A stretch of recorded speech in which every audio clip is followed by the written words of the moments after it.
In 1992, East Palo Alto had the highest murder rate in America. Today, a modest house there can sell for more than $1 million. Most people think they know why. They're wrong. Because the story everyone tells starts in the wrong decade. This is a city of just 2.5 square miles wedged between the richest towns in the country, Palo Alto, Menlo Park, Atherton. For most of its history, it lived in a completely different world than its neighbors. The easy story is that Silicon Valley swept in and cleaned the place up. But that story isn't just incomplete, it's two different stories tangled into one. Pull them apart, and almost nothing about this transformation is what it appears to be. To understand the violence, you first have to understand how the city even came to exist. After World War II, as the Bay Area boomed, racial deed restrictions and redlining locked black families out of almost every new suburb, including Palo Alto, right across the creek. East Palo Alto was one of the few places they could actually buy a home. So they did. By 1980, the city was around 60% black, something rare in California, a community that black families had largely built and owned, but it sat unincorporated and underfunded for decades and didn't even become its own city until 1983, approved by a margin of 13 votes. Then came crack. In the late 1980s, the drug trade moved in and the guns came with it. By the early 90s, residents described drug sales on nearly every street. In 1992, it boiled over. 42 people were killed. In a town of 24,000, that's a rate of about 175 per 100,000, roughly 20 times the national average and the worst in the country that year. After 11 people were shot in a single 48-hour stretch that January, the police chief called in 78 officers from across the peninsula just to hold the streets. This was the city the headlines knew, but it was never the whole city. Here's the first thing the simple story gets wrong. The violence didn't end because the tech money arrived. It ended more than a decade before the money showed up. The turnaround in the 90s was unglamorous, and it was local. The city's small police department was, by several accounts, troubled, so reformers worked to root out corruption inside it and rebuilt around community policing. Officers who knew residents by name instead of just sweeping through. Neighbouring departments pitched in. Palo Alto lent 4 officers, Menlo Park another 2. Faith leaders and non-profits ran after-school programs and tried to reach kids before the gangs did. And federal task forces went after the trafficking networks. None of it was a single silver bullet. And it's worth being honest, violent crime fell across the entire country in the 1990s for reasons economists still argue about, so East Palo Alto was also riding a national tide. But the local effort was real and the results are hard to overstate. By 2017, the city's murders had fallen from 42 a year to 1, and in 2023, for the first time in living memory, East Palo Alto recorded 0 homicides. Now, hold on to the timing, because it matters more than anything else in this story. This safety was won while East Palo Alto was still a poor, working-class, majority-minority city.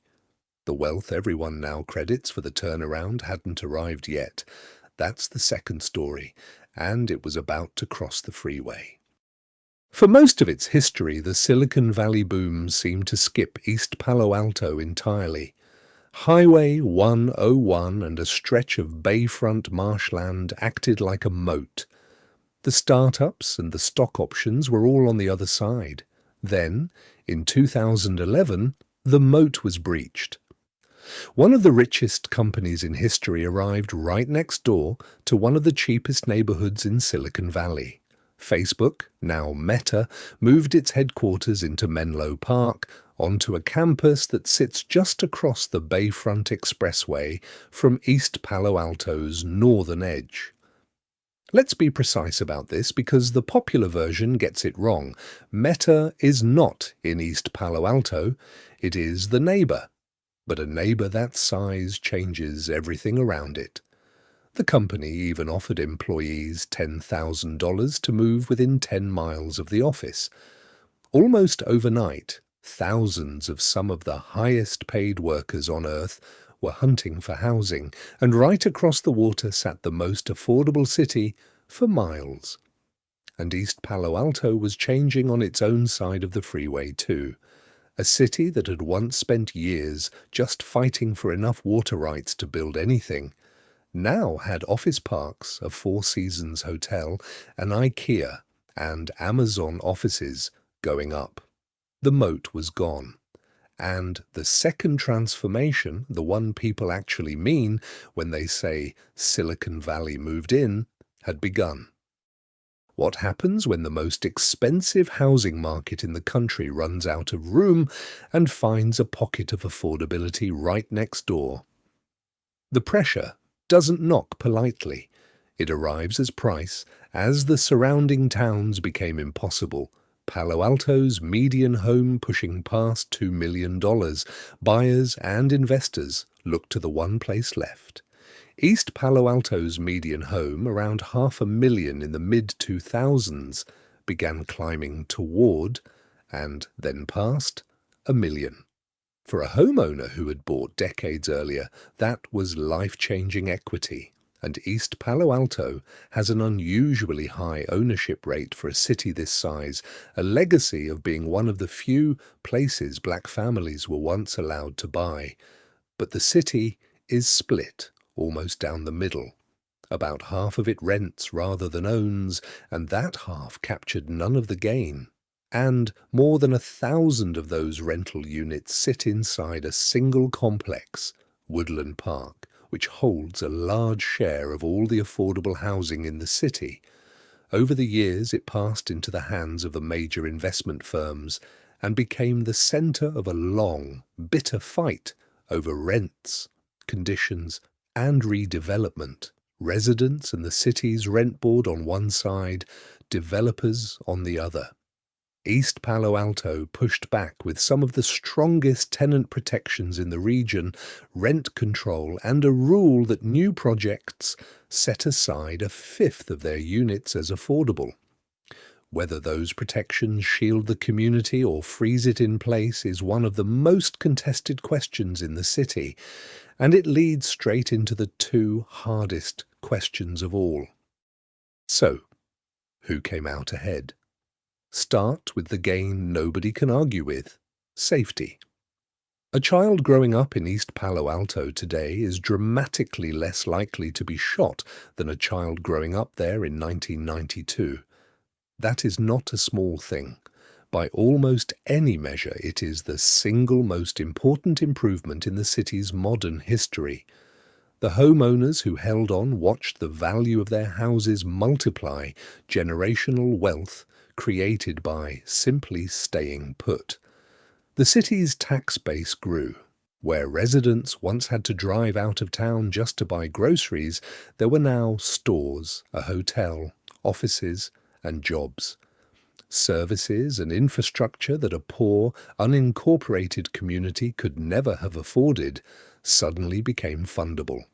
And the non-profits that had fought for the city for decades finally had real money flowing in. By a lot of concrete measures, violence, investment, services, opportunity, the East Palo Alto of the 2020s is genuinely better off than the East Palo Alto of 1992. If the story ended right here, it would be a clean and simple triumph. But it doesn't end here, because the very same forces that delivered those gains also sent a bill, and that bill did not land on the same people.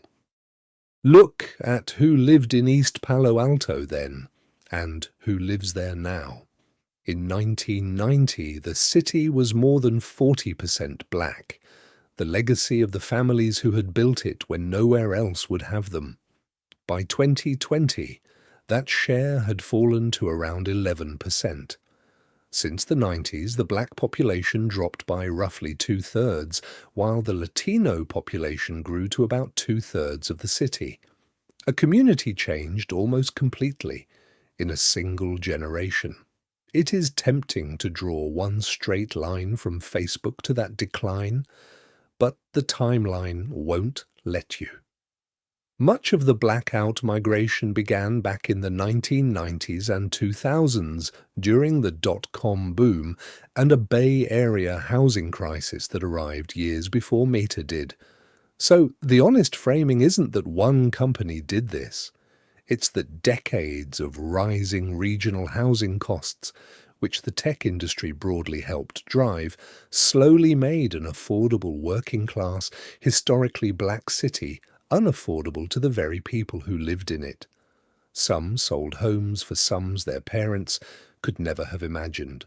Others, renters, the majority, faced rising costs, redevelopment, and the quiet arithmetic of being priced out of the place they were from. Both of those things are true at the same time, and that's the part that refuses to fit into a clean headline. So, how did one of America's most dangerous cities become Meta's backyard? The answer is that it didn't, not in the way that phrase suggests. Two different transformations happened here, about 15 years apart, driven by two different sets of causes. The first was a hard-won fight for safety, led mostly by the city's own residents, its police, and its faith communities, and largely finished before the tech money ever arrived. The second was an economic wave that rolled in afterward, lifting property values and the tax base, while pricing out many of the people who had survived the first chapter.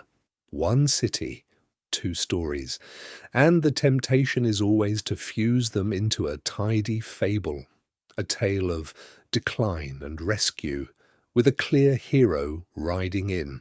But East Palo Alto isn't a fable, it's a real place where safety and affordability, investment and belonging ended up pulling against each other, and where nearly every gain carried a cost that landed unevenly.